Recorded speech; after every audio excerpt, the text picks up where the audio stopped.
As an academy owner, you work hard to build trust with your students, their parents, and your community. But trust isn't something you claim, it's something you prove and earn. That's where Academy Safe comes in. We help academies like yours stand out with verified safety standards. Background checks for all staff, U.S. Center for Safe Sport certification, concussion training, defibrillators on site, CPR, first aid and AED certification, security cameras, rank and lineage checks, and verification of business insurance. Join the trusted martial arts registry that's redefining safety throughout North America. Lead by example. Show parents you're accredited with Academy Safe.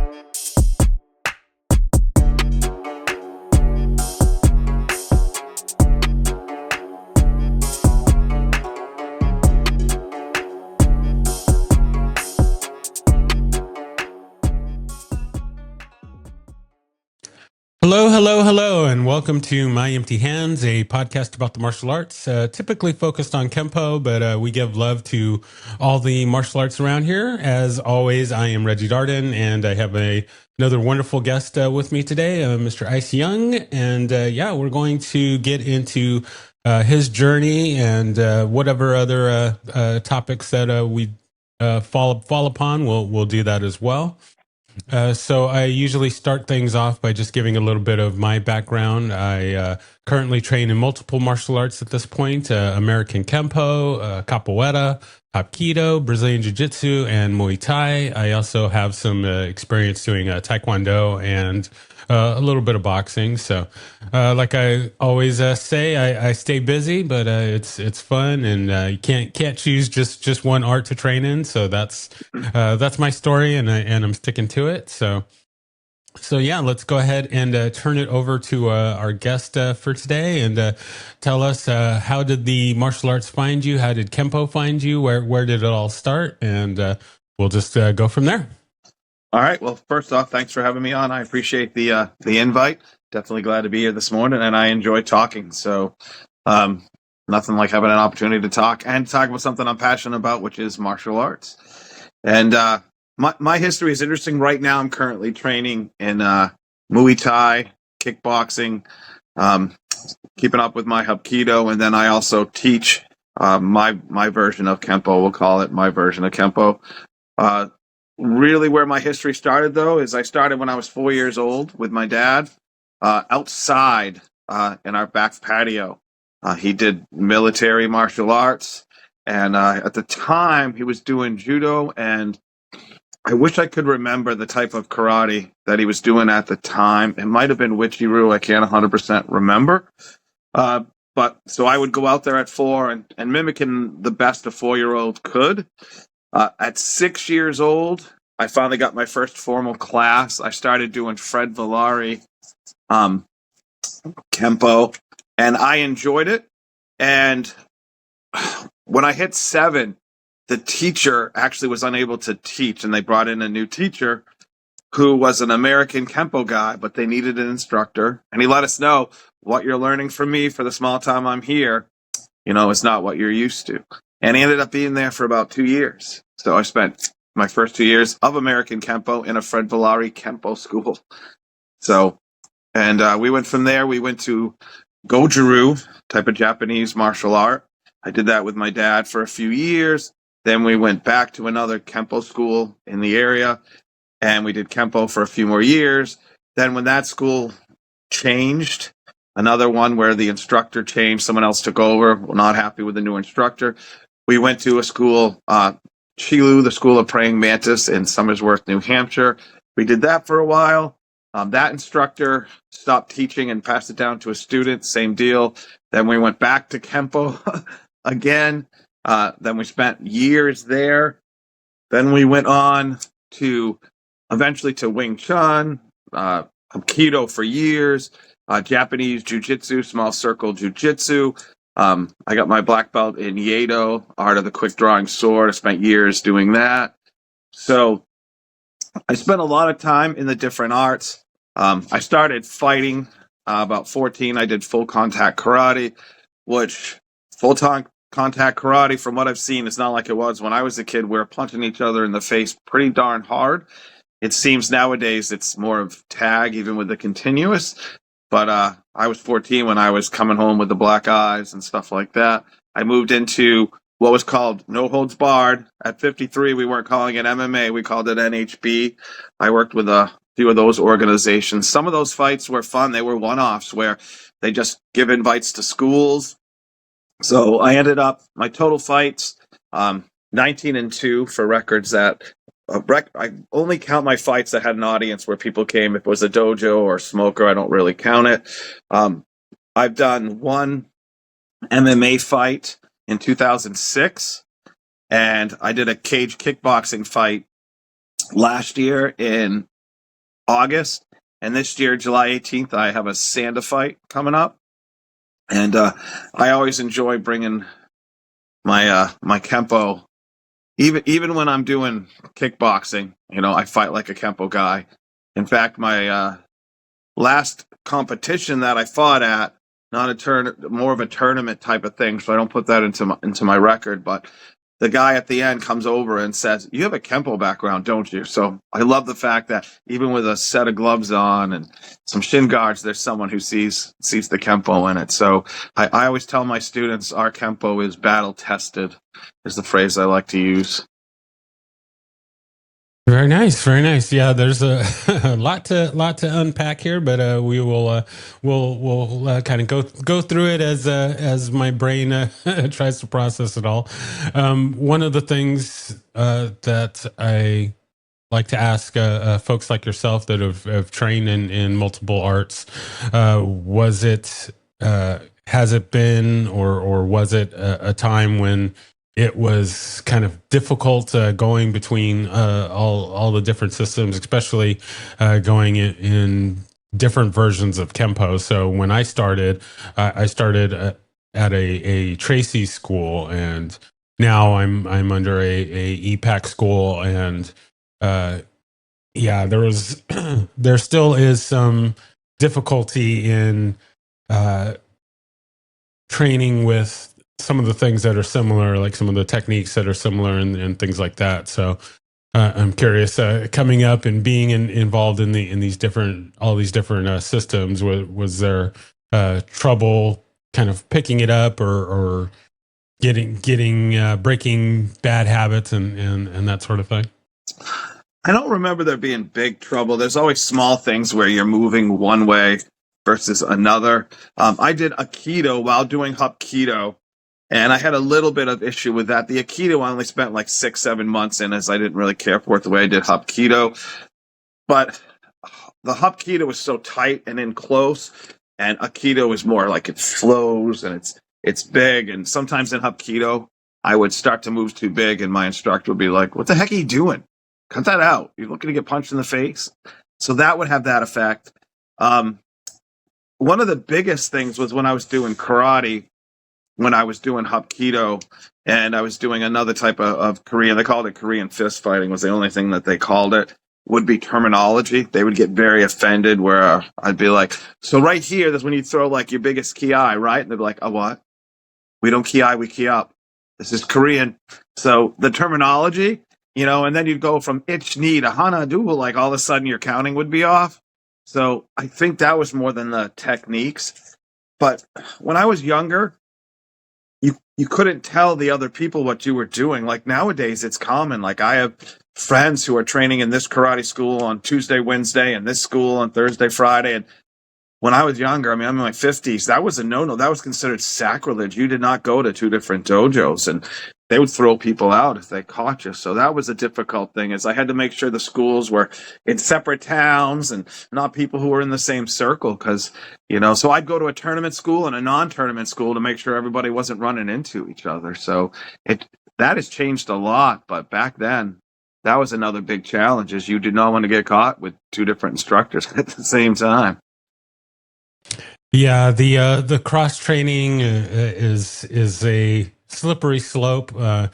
it's definitely more accepted these days, of course. But yeah, it can be. I'm a big fan of it, but with I guess the caveat that you have to do it at the right time, and it's not for everybody. Some people can easily go back and forth between the styles, or if you're in systems that are very very different. I mean, if you're doing Kempo and then you're doing Brazilian Jiu Jitsu, they're different enough that you don't really run into issues there. But if you're doing multiple styles of karate, you're doing Shotokan and Goju-Ryu at the same time. That could be difficult.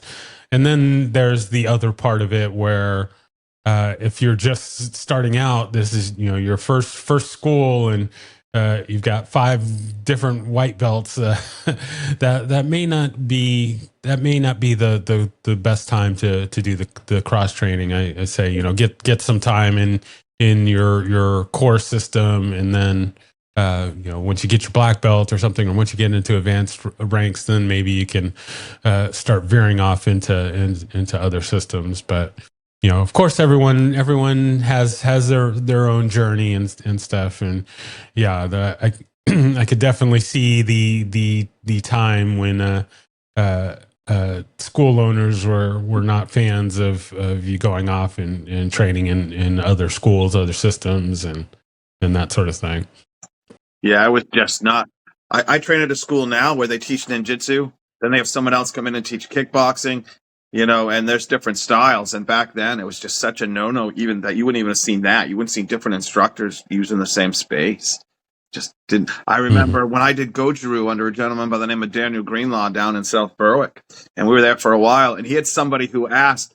So he had a dojo built onto his house, and he was using this place called the Ballroom down in downtown, and they wanted someone else to use it, and he said, no, you're renting it to me. You're not using another martial arts school at the same time. So it's just kind of funny how much that aspect has. You are my student. You are no one else's student. This is where you belong. You're either here or you're not here. So that's definitely changed a lot. Exactly. So, with Kempo, since you've trained in all these different arts and stuff, what is there any particular thing that kept bringing you back to Kempo? What I liked about Kempo, and I got my Kempo tattoo I got here when I was like 21, 22, one of my oldest tattoos, is a lot of the other arts. I don't want to sound so. I love all martial arts. I want to preface it. Every martial art has a purpose, that has a reason. Some of without naming them, the traditional arts had what I call holes where it wouldn't make sense. And I would add in some Parker wisdom to it and get Japanese don't move that way, Koreans don't move that way. Like those are real exact statements I would get. So what I loved about American Kempo is if I wanted to, even with those art, do something a little different, once you hit the level and you know the techniques, you know what they look like, you can add to it, you can remove something, and no one says anything like, hey, what are you doing? Right? Because Parker built that into the system that, it moves for you rather than vice versa.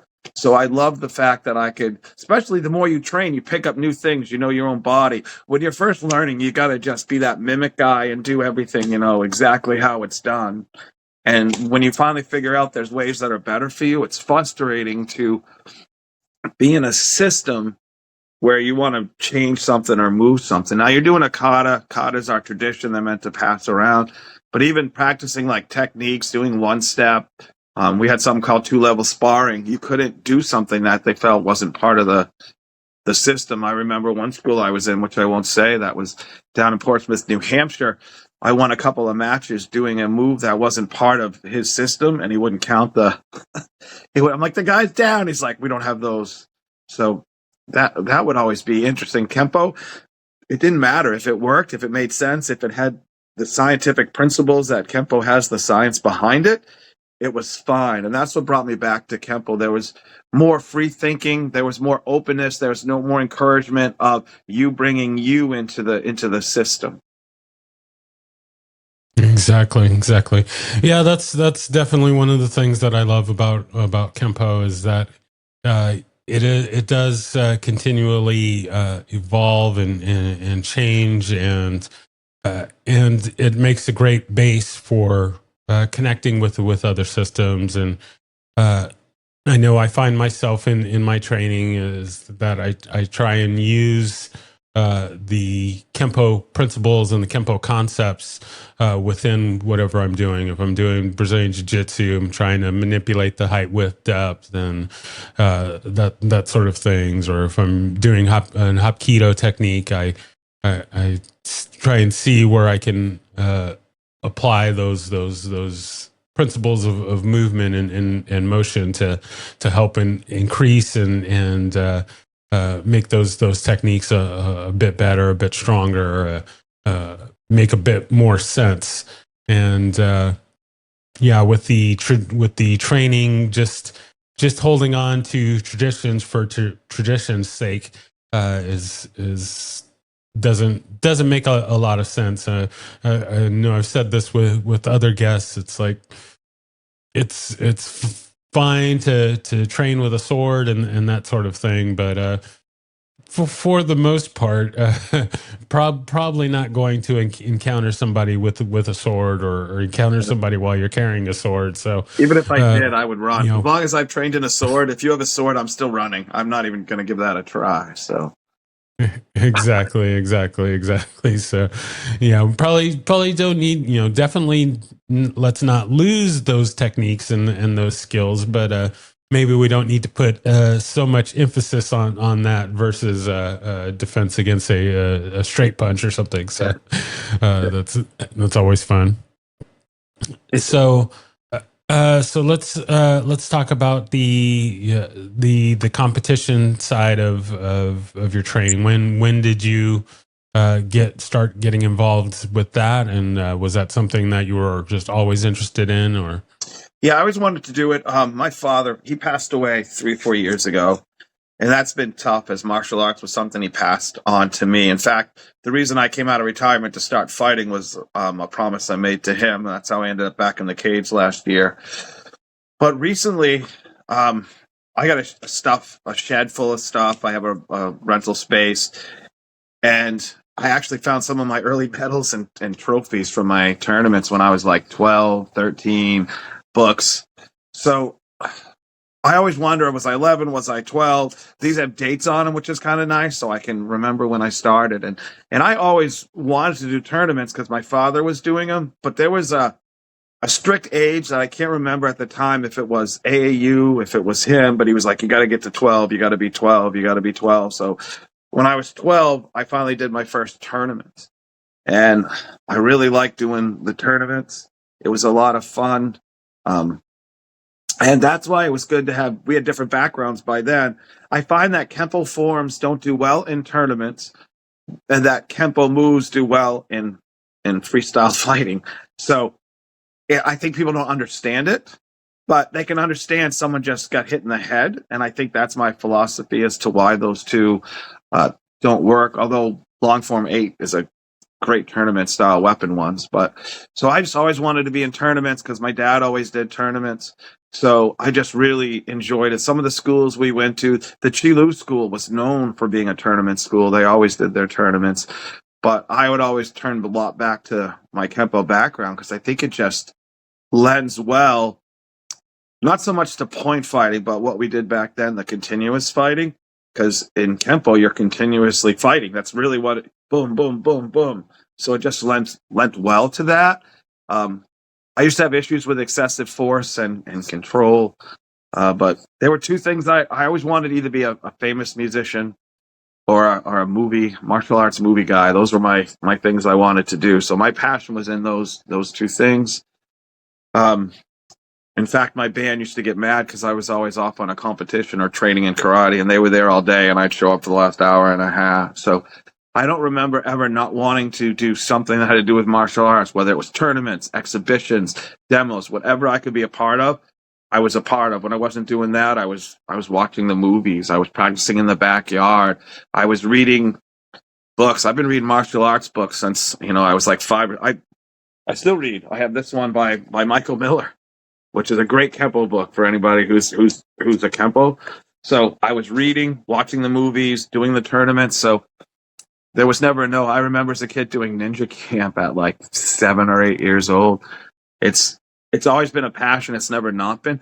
Now, depending how busy I am, what's going on in my life, there's been times where it's not the center where I'm doing it 8 days a week, so to speak.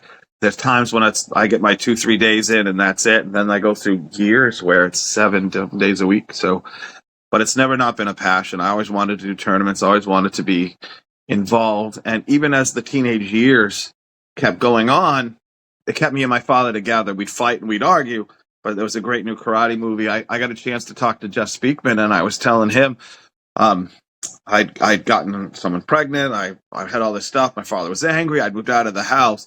We weren't talking, and he's like, "You see the advertisement for that new movie, The Perfect Weapon?" I'm like, "Yeah." And he goes, "We need to see that." And that rift was done from that martial arts and that movie. So I've always wanted to, whether it's tournament fighting, whatever. It's just always been a passion. There was never a time where I can go back and say, "Oh, that's when that kicked in." It just seems like it's just always been there. Very nice, very nice. Yeah, I can definitely relate on one aspect that you're talking about with the tournament. I was in about a handful of tournaments myself, and I believe I got disqualified in every one for face contact, head contact, because in the school we're just used to the groin kicks and the face contact and the head contact, and then you go out into these open tournaments, and then they have different rules and what's allowed and not, and just that training of what I was used to, and the muscle memory and stuff that would kick in, and I'd go for my little back fist or something, and yeah, it's like, you're not supposed to hit him in the face. And I, even back then, I would always kind of scratch my head in that, like, this is a fighting art, and yeah, we're not in the street, but it seems a little odd to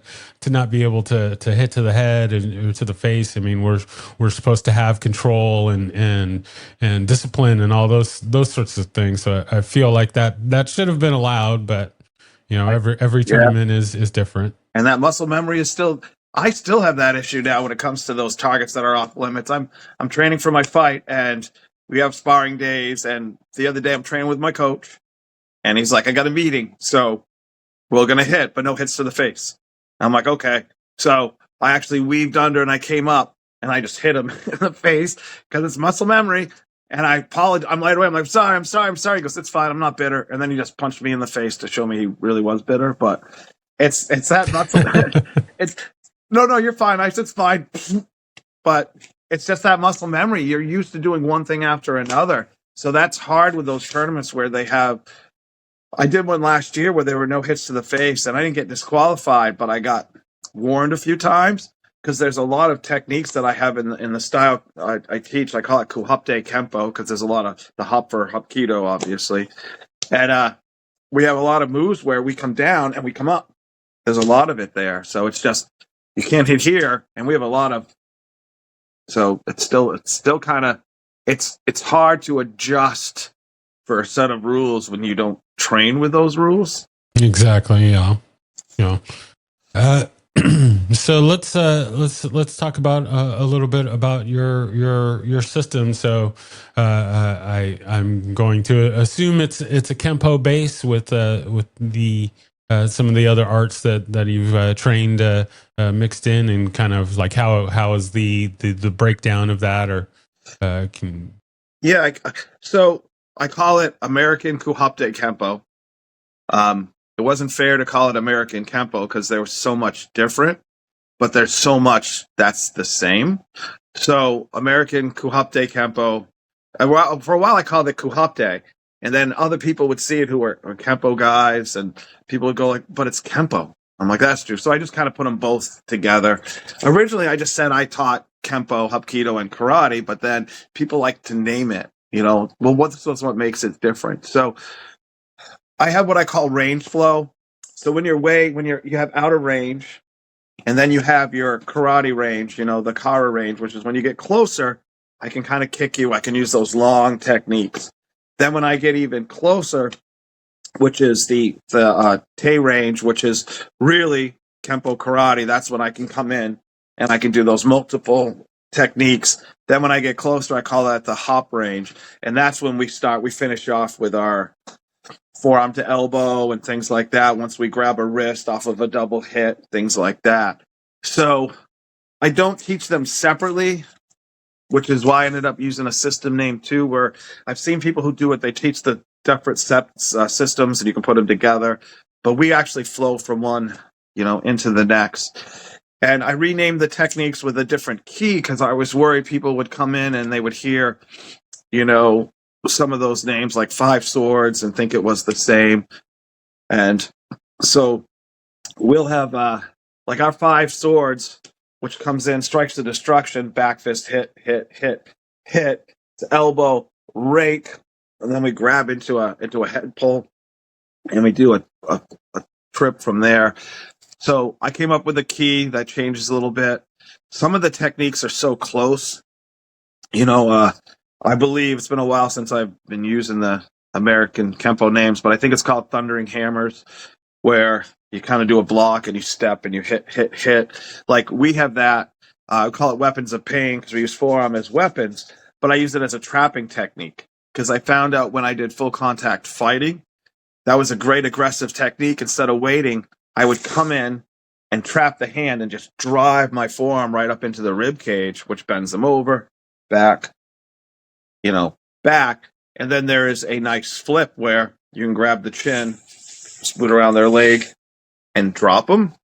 So Kuhapte Kempo, really, I would say it's 70% Kempo, with some of my other arts that I know that are just kind of throw in where it makes sense. And I train my students to, once they have it, to do the same thing with their own background. I have like one guy who's a 5th degree black belt in Ninpo. I have another guy who's a 5th degree black belt in Eskrima. And he has a black belt in Kempo Jiu-Jitsu, which is nice because we can compare a lot because that's Matosi. So there's a lot of similarities there. And the system is it's very Kempo. Everyone who sees it, it's still a lot of hit. But then there'll be a grab type of thing that ends up going into your flow. So, but it's really all Kempo based. It has the same science principles. I always say commit to overcommitting. One of Mr. Parker's favorite sayings, or one I heard a lot, was always, I'm not teaching you to be, it's not overkill. I'm teaching you to be overskilled. We have a lot of that. What I actually call and tell my students is I say, obstruct, overwhelm, overcome. And it's those same Kempo principles. You come in, you stop the technique, kind of come in with a little machine gun action there, right? And that's when you can kind of take them out from that point. So it's every technique, everything looks like Kempo. I do have what I call the Hapkido ladder, where my students, before they get to the beginning, it's all just striking. There's no fells in the beginning, just the Hapkido ladder, where you have 2 wrist grabs that, the basic ones where you come in, you grab the meat of the hand, you turn it, and then we go all the way up the arm. Those types of things, which probably look familiar to you, having Hapkido, all those. So then it blends later. So it kind of in the beginning is a little separate, and then it just kind of goes together. And I enjoy training beginners. I've really enjoyed. I have a lot of black belts. I was working with a 9th degree Taekwondo black belt, and that was fun because I could show him what I would do, but he would show me a lot of his stuff that he was doing. So it was a great trade there. So, and I think what I've heard the most is a lot of people who have the different systems really just train it separately. And mine is one distinct system. You're kind of fighting with karate when you're out. You get closer, you get into the Kempo. Then when you get really close, that's when the Hapkido kind of comes in. So that's that range flow. Gotcha. Very nice. So now, is there or are there any plans to integrate the grappling side of it, or ground fighting like in Brazilian Jiu-Jitsu or in Judo or something like that? So yes, there is. I don't really call it BJJ as much as grappling. So from my MMA days, I had no choice. I had to grapple, some Greco-Roman, other wrestling, things like that. But how long have you been doing Hapkido? I've been at that school, I guess, a couple of years now. All right. So when you get 4 or 5 years, there's grappling in Hapkido, which no one ever seems to talk about. But there's a lot of grappling and ground fighting in Hapkido later on because you're going to lock someone and throw them. They're going to pull you down. Things are going to happen. A lot of the grappling I use is more of the Hapkido based. And my goal, so I've worked with some Gracie guys. There's a Gracie school around the corner. And I teach my students how not to stay on the ground. So the grappling all is involved with getting back to your feet. And I figured what better way to test some of those ways out than to actually go to a Gracie and say, hey, is this going to work, right? And they're cool about it. They actually helped me with some of the flaws to fix them and say, hey, this would work probably against Joe, but if you got a Gracie guy, right? So they helped me fix those. And Jeff Speakman and I talked a little bit about that. He's done something similar, not quite, where he actually teaches ground fighting. Everything I teach on the ground. My instructor, Mr. E, was my Kempo guy for 7 years. He had ground defense position, he called it. And I teach that. And then anytime someone gets a lock in, how do you get back to your feet? How do you get back to your feet? I think there's a misnomer out there that, 90% of all fights end up on the ground. But the reality is 90% of all untrained fighters end up on the ground. If you know what you're doing, you can stay on your feet. There's always a chance and you want to get back up. But I've been a bouncer, I've done security work. I've been in the cage. I've been in the ring. I've been in so many, and that's not really true. That statement is exaggerated. If you talk to police officers, when I was involved in their training back in around 2000, all those guys will say, I've never been pulled down. I've never been pulled down. I have 40 pounds around my waist. Why would I want to go down to the ground? So I only teach it because you have to know it, especially now everybody thinks they're a grappler. But the truth is people who actually are grapplers and jujitsus are not the guys that are attacking you. So sometimes those guys will say, well, if you came up against me, I would do this and I would have you here. I don't know how well that would work. And I'm like, why are you attacking defenseless people in the street? What? Well, you're telling me what you would do and why it wouldn't work. So why is someone at your skill level attacking someone smaller than you in the street? Well, I wouldn't. And I'm like, well, there you go. So I think it's overplayed. If you're going to do grappling, yes, but I don't know any high-level grapplers that are attacking a guy leaving a restaurant for bumping into him on the way out. So I do teach it. The guy I own the school with my brother, Deacon, who's one of my students, and also my other student who's a 5th degree in Eskrima and in Kempo Jiu-Jitsu.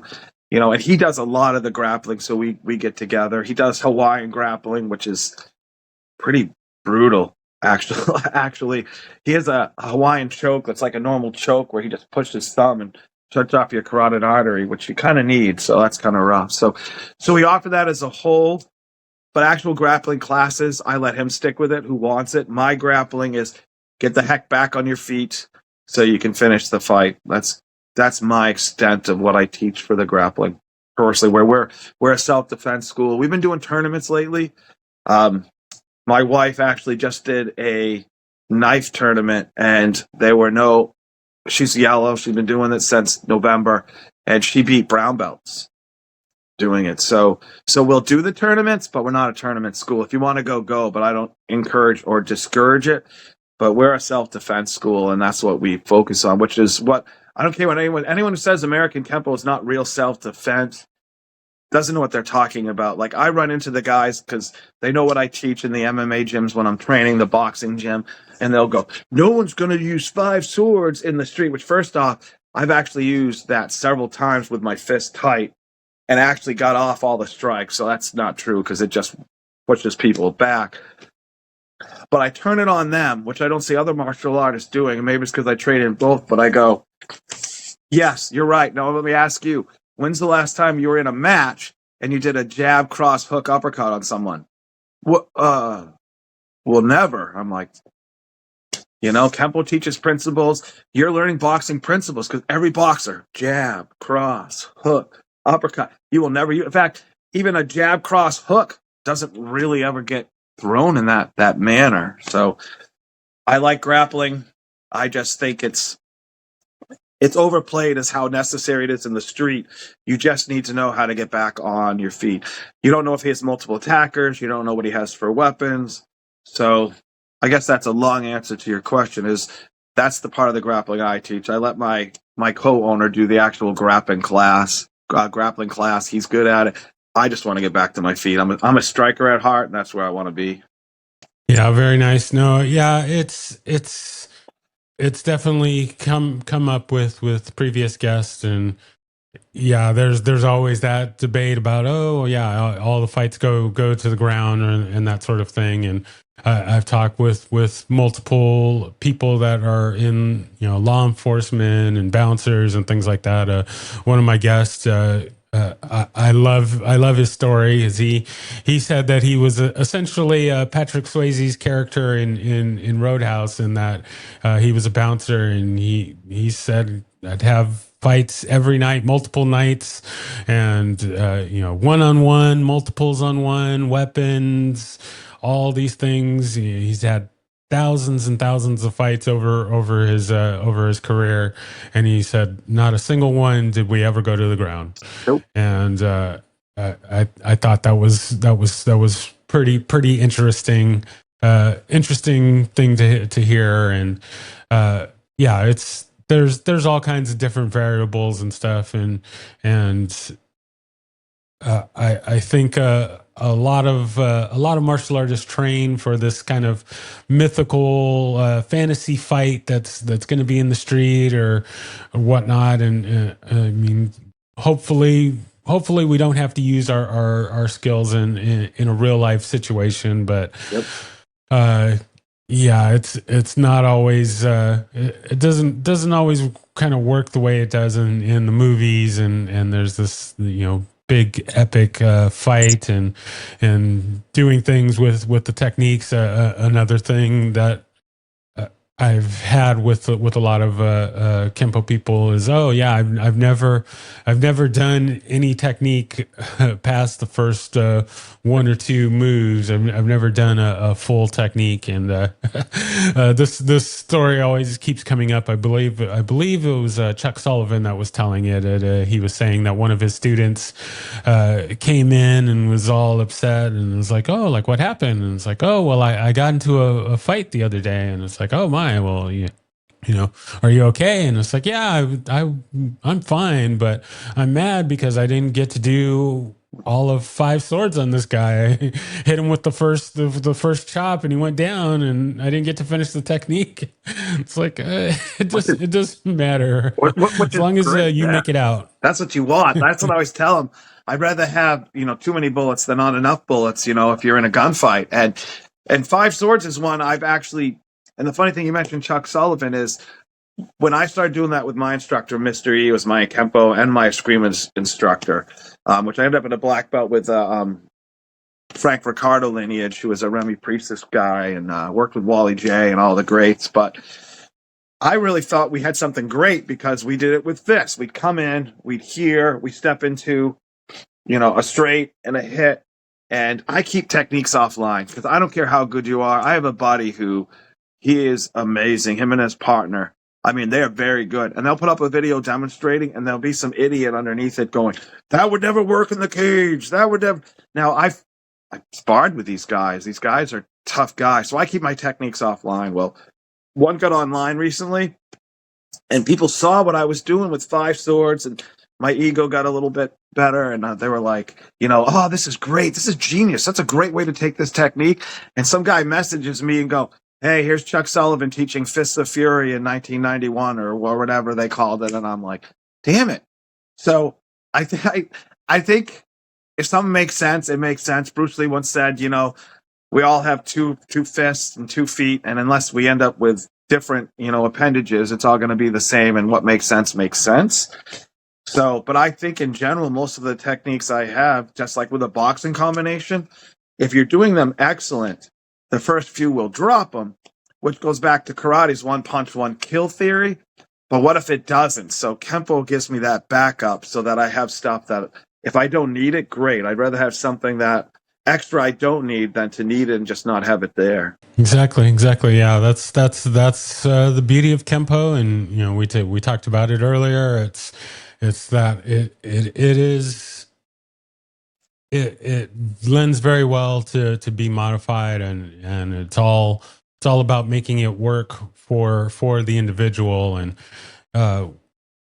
we're not locked down to just doing things the book way. There's a million ways to take any technique and change it up for the situation and for the individual. And yeah, it's not about just doing the cookie cutter, the book way of doing it. So Agree. And Kempo guys were my rock stars growing up, and I may not have had posters of them, but Larry Tatum, like that was a household name for us because he came up in the dojo, and my instructor, he's like, all we're doing is 3 days a week. I'm like, well, it's not enough for me. And he turned me on to the Larry Tatum videos, right? Which him and I wrote an article on my KHT page about him, which he personally reached out to tell me that he really enjoyed it, which here I am talking to him, right? And I told you I've done bodyguard work. Some of the names I can mention, like Diamond Dallas Page, and some well-known rock musicians, which Kicks and Bang Tango, which unless you're an 80s person, you won't remember, but those guys were all big in their heyday, right? Jeff Speakman calls me, set it up through someone else that he wanted to talk to me. I wrote an article on him, and he wanted to talk to me about the article.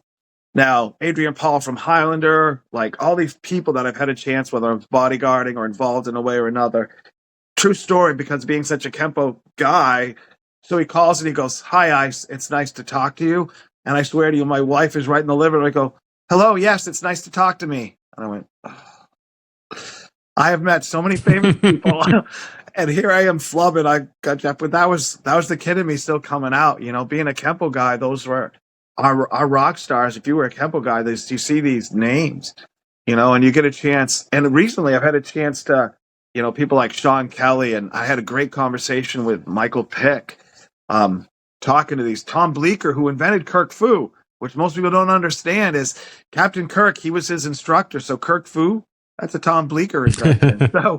So it's been great, and I've done a lot of writing on these guys when they see what I want to thank me, but the inspiration over the years from them, that article that I wrote was thanking them for what they brought to me, what they've done for me. I think Kempo is a full-on art that when you learn your own weaknesses, that's how you get stronger. And when you get stronger in the dojo, you get stronger in life. I think Kempo, because of the science, the philosophy, the economy of motion, it's one of those arts that really offers what a lot of other arts claim to have. No offense to those arts, but Kempo really teaches you a lot about yourself, not just about how to fight or how to defend yourself, especially, if you get into the Ed Parker books and the lectures and talk to those top guys, Doreen. I've talked to Doreen, Tony Cogliato, all of his students and pick their brain about, hey, what would this person say about this, that person? Jamie down in Canada, him and I have had a few conversations now, and I do a lot of knife stuff that I've taken from him. So that's been kind of cool over the last few years, is talk to people. I stood in line to get the Journey book at a Massachusetts seminar, and now half of those guys in the book, I've now got a chance to spoke to. Michael Miller and I talk almost daily, I think, and we have a lot of good talks. So Kempo is something you don't even have to physically be present to learn from somebody. There's just so much there. If I'm talking to a Sean Kelly or a Tom Bleecker or somebody like that, they probably don't know this, but I'm taking notes while I'm talking to them. Michael Miller, who's wrote so many Kempo books, I get voice messages, I pin them, and then I'll go back and I'll jot notes. So Kempo is there's no end to that journey. That's why I like that the book is called The Journey. The journey is continuing. And so many arts claim that, but I feel I found them lacking for me personally. And I just think Kempo just really has all the aspects of what you see in a movie, what you see in real life. And I think it lends to my kickboxing or you're doing grappling. I think those Kempo principles carry over to whatever art. Any artist who's a martial artist or fighter could pick up like the Infinite Insight Kempo book and take something and apply it to what they're doing. And I don't think other arts have that same crossover appeal. Yeah, no, I agree. I agree with that, and it reminds me of I believe Ed Parker Jr. Said this when I was talking to him, or on a different interview, but he was asked, or he had mentioned, what would your father have called the system if it wasn't called Kempo? And he said he'd call it logic, because it's all about the principles and the concepts, and not about doing five swords or thundering hammers or something like that. It's the concepts and the principles of motion and doing what makes sense. And so I've always liked that. Like that answer. So yeah, and it's great because we can have conversations with other Kempo guys, discuss Kempo without. There's a guy named Jay Creel who owns the Kempo Swag store. I got Kempo Life bag from him and stuff like that recently, and him and I will talk just philosophy, right? So we're talking about Kempo. We're not talking about punches. We're not talking about kicks. We are, but we aren't at the same point. And that's something that other arts don't have is. And that term logic, obviously, that's really good. I like that because that's what you have. What would you do in a scenario? You're kind of discussing it without putting it that way. I've had some great conversations and some videos from Larry Kungaika that have been very helpful. And the video might be 45 seconds, but it's that 5-minute explanation with the video and variables where it comes from. And I think it's fair to say Kempo is definitely a thinking man's art. Exactly. All right. So looking at time here, I want to get to one other item before we get to our lightning round here. So something that I've been asking my guests is their thoughts around being a black belt, earning a black belt, since there isn't any kind of standard for black belts as far as how long it should take, or what the requirements are. I just kind of want to get kind of a triangulation of ideas on what it means to be a black belt, what it means to earn a black belt, what it means to remain a black belt, and just kind of your just kind of thoughts and perspective on what a black belt means to you. So to me, a black belt means, everything. I remember my first black belt test, and I remember every black belt test in the other arts that I've gotten. My wife started her journey being on yellow, and she talks a lot, picks my brain about martial arts, and we were talking about this, what is a black belt, right? So I hear the whole, well, it's not this, and this system is this, it's so different. Well, different colleges have different requirements. So people try to take away from that because of that makes no sense. A black belt in your art should mean you are extremely proficient in your art. It should mean that you can go out and use your art. And it also should mean that you can describe your art, that you can stand up for your art, that if you had to go to court for your art, you can stand up and explain exactly what your art is in a court of law. If you're really a black belt, you should have the physical skills, mental skills, and emotional skills that backs up why and what you do. And that's important. A lot of people have the what without the why, and you need to have both. So that would be, in a nutshell, what a black belt should say, as far as I'm concerned. Once you've earned that, once you've got something no one can take away, even if that school's like, I don't like this person, I'm not going to honor their black belt, which I've seen happen. Well, you can't take away what they've had. So as long as you're at that physical, mental, and emotional level, and you can stand up and know your art, have the what and the whys and all that, then that's a black belt, someone who can give you all those aspects, because it's not the end of your journey, it's the start. And the continuing, you have to be continuing, or you're still a black belt, but it's more like you were a black belt. If I go in and I'm having surgery and my doctor goes, oh, I did hundreds of these, it's been like 15 years, but I'm sure I'm good, I'll be like, next.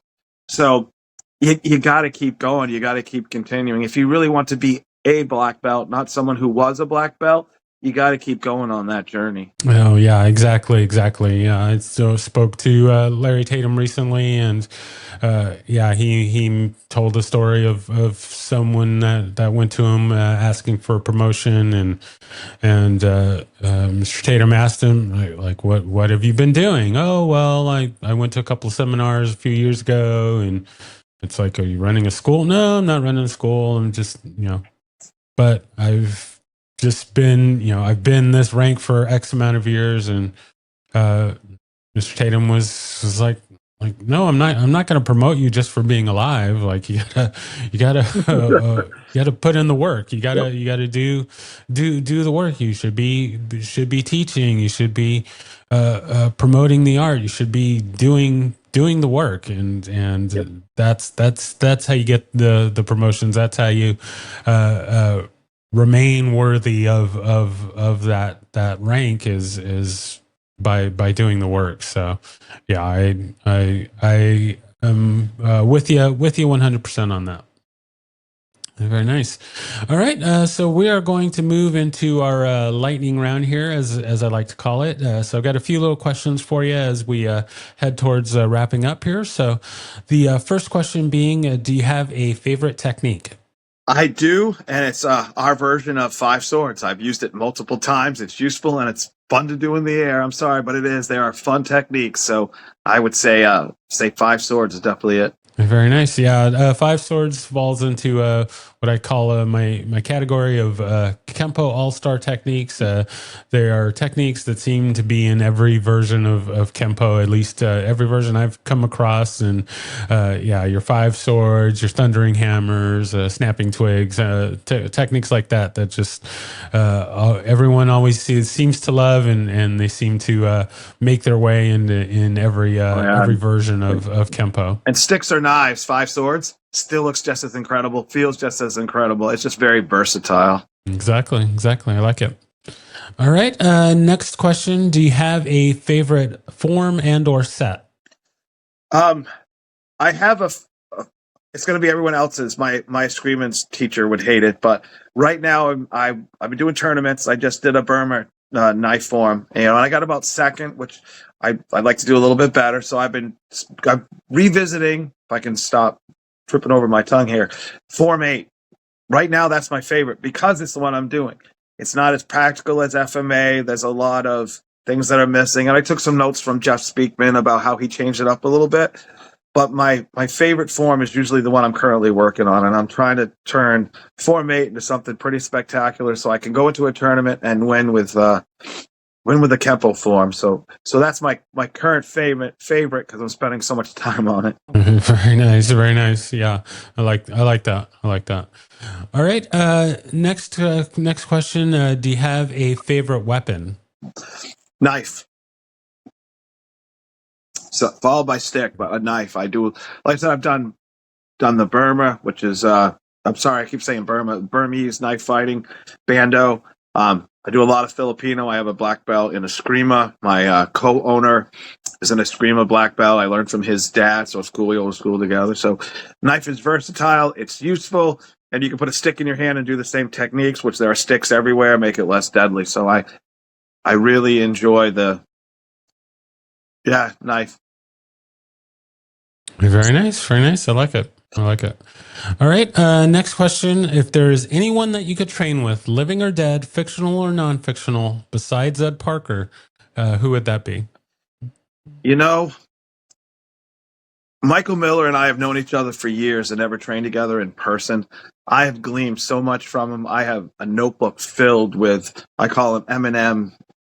And anytime I'm like, oh, Eminem this, got this. So as much as I've gleaned from him and taken from him, I would love to spend a few hours, because he also does kickboxing and boxing with Joe Louis, things like that. I would love to train with him one day. That's actually on my bucket list to one day to be able to train with him. Very nice. I like it. All right. The last question here. What is something that always motivates you to train and or something that you want to put out to motivate others to train? So I always use the example of the movie Rocky IV.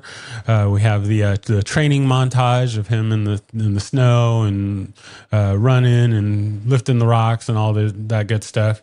And so whenever I see that scene, I'm ready to get out and get on the mats and get into the studio and get to training. So, what is something like that for you, or something that you want to put out to motivate others to get them to train? So I'll give you a few different things that I use. One of them is the Rocky movies. I have 6 different Rocky tattoos, different phrases, gloves, things like that. The Rocky IV montage. If you're a guy and you've seen those movies, you can't watch them and not get up and train afterwards. You just can't. The Perfect Weapon is a very motivational movie for me. There's a karate movie. I have a tattoo of the star. He helped propose to my wife for me because she knew the movie. You probably might not have heard of it. It's called The Last Dragon. It's more of a niche karate movie. It's the guy started at Timok. I have a tattoo of him on my calf. I watched that movie and I want to train. Bruce Leroy. Everyone wanted to be Superman as a kid. I wanted to be Bruce Leroy.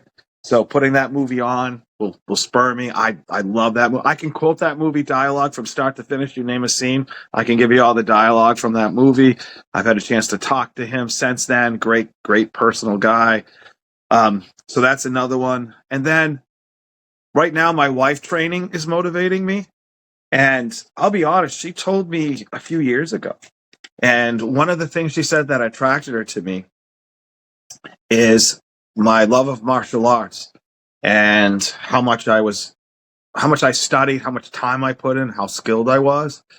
So, and my wife is an extremely attractive woman. So when I know that martial arts got me her, I'm like, I better keep up on it because what's else going to bring my way? So, that's really a motivation for me was her and that knowledge. Seeing my granddaughter, not wanting my granddaughter to ever quit is something very motivational for me. So that's something. Training alongside my wife now is very, I can't explain what that's like to have something that's so deeply personal to me.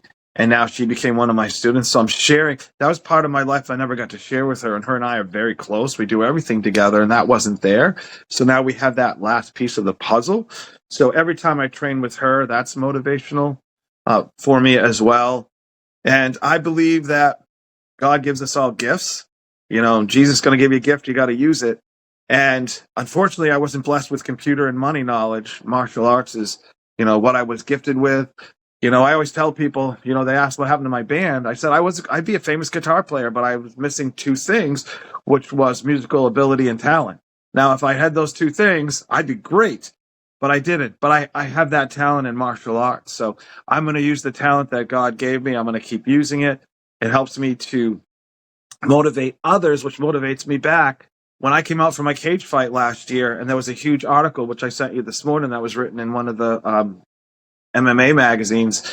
And this guy came in who was a softball player who said he was 42 and he stopped playing softball at 38. And he missed it, but he's like, I'm older now. I can't really play. And he goes, I saw you're fighting. I'm like, I'm going to get back into softball, and told me how much better his life had gotten since he started playing softball again. You talk about motivating. This guy's telling me, hey, you motivated me to do what I love because I thought I was too old to do it. So if I can motivate someone else, that motivates me right back to keep going. And I find that to be a form of motivation. So if you love something, go out and tell someone you love it. They don't have to be a martial artist. Everyone's like, well, they're not a martial artist. You don't have to get into techniques, but talk about what you love. You'll be surprised how much that can motivate someone else. And when they're motivated, it just motivates you right back. Excellent. Yes, very, very well said. I like that. All right, so we are now at our final piece of business for today, and that is the shameless self-promotion. So you can plug anything that you want, or if there's anything that we haven't covered that you wanted to make sure to say, you now have the floor, and then we will close out from there. All right, so if you want to follow me online, KHT Combatives is my page. I have my ICE HCMMC, which is HCMMC is my club, so it's ice-HCMC Young. Go ahead and follow me on there. I put a lot of stuff going up. I have my fight July 18th. I'm fighting Sanda for the first time ever, which is like kickboxing with throws and sweeps. So it's a little bit different. It'll be interesting. You can't rest in the clinch this time. So I've been putting a lot of some still pictures and some fight stuff. My coaches don't want me putting moving video up till after the fight, so that'll come later. So I'm looking forward to that fight. That should be a really enjoyable fight. So just come and follow me. And I do want to thank my coaches, my Muay Thai coaches, Coach Dustin CD, Ruker, and Andrew Goodine, named after Never Back Down, because he's a lot like the coach in that movie. My coach Ninja, Zach Labby, who is the ninjutsu, who also fought himself, American top team, who's been with me. And my brother Deacon, who's so supportive. And Aaron, who's my co-owner, who's supportive. So Deacon, me, and Aaron, we have the dojo together. My wife, who's so supportive. A lot of guys that I know who fight, who are in their 30s, have no support from their wife. My wife supports me 100%. So my daughter, who moved close by next year. My granddaughter, who I see often. You know, I just want to talk about how much I entered the cage alone. I entered the ring alone. But I didn't get there alone. So all of these people, the trainers, the friends who support me, I just want to shout out to them, to thank them for putting all the work into me, believing in me, being there beside me, and obviously to Jesus Christ, who through all things who gives me strength. I can get it done. So if you want to know anything about me, I'm a fighter. But first off, I'm a Christian, and I'm a husband, and a dad, and family, and friends. And loyalty mean everything to me. So, and I believe that if you get into the arts and you're not in it yet and you're just starting, you'll be surprised at the new friends and family you have halfway into your journey in the arts, because there'll be people you'll meet there that you would not have found anywhere else. Exactly. Very nice. All right. So yes, I thank you so much for taking the time to be on and sharing your story. And as it is with pretty much all of my guests, there's so many items that we want to get into, but we can't have a 15-hour show. So we'll definitely have to have you back on to get into more topics and stuff down the road. And we'll certainly be following your progress and how things are going, and we'll check back in with you in the future. But once again, just can't thank you enough for being on, and I look forward to getting to share your story with others, and we'll just keep the journey going together. So thank you. Well, thanks for having me. I really enjoyed it, and I'd absolutely love to come back sometime.